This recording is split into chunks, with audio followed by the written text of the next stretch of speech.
कुख्यात गुंडाच्या टोळीकडून सुरू होता पाठलाग, ती घरात शिरताच घडलं भयंकर। छत्रपती संभाजीनगरमधून एक धक्कादायक घटना समोर आली आहे। या घटनेनं खळबळ उडाली आहे, दहशतीचं वातावरण निर्माण झालं आहे।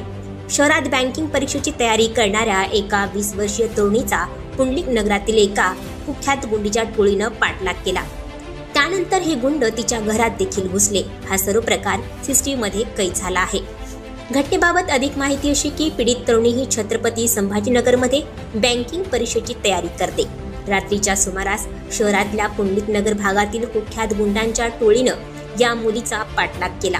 हे गुंड तिच्या घरात शिरले, आईसमोरच मुलीचा विनयभंग केला, तिच्या तोंडावर सिगारेटचा धूर सोडत अश्लील चाळे केले। या मुलीची आई त्यांना अडविण्यासाठी गेली असता तिच्या गळ्याला चाकू लावण्यात आला। यावेळी तिथे काही नागरिक देखील उपस्थित होते। त्यानंतर काही वेळानं या गुंडांनी घटनास्थळावरून पळ काढला। ही सर्व घटना सीसीटीव्ही मध्ये कैद झाली आहे। धक्कादायक बाब म्हणजे पुंडलिक नगर आणि शिवाजीनगरमध्ये गेल्या 5 दिवसात महिलांसोबत असा गंभीर प्रकार घडल्याची ही 4थी घटना आहे। नशेच्या धुंदीमध्ये तरुणांकडून अशा प्रकारची कृत्य केली जात आहेत। या घटनेनंतर नागरिकांमधून संताप व्यक्त होत आहे। पोलिसांनी वेळीच अशा प्रकारांना आवर घालावा, दोषींवर कारवाई करावी अशी मागणी नागरिकांनी केली आहे। आणखी नवनवीन व्हिडिओ पाहण्यासाठी आताच आमच्या इंडिया स्टार 1 न्यूज चॅनलला सबस्क्राइब करा, लाईक करा, शेअर करा। Bureau report, India star 1 news, Chhatrapati Sambhajinagar.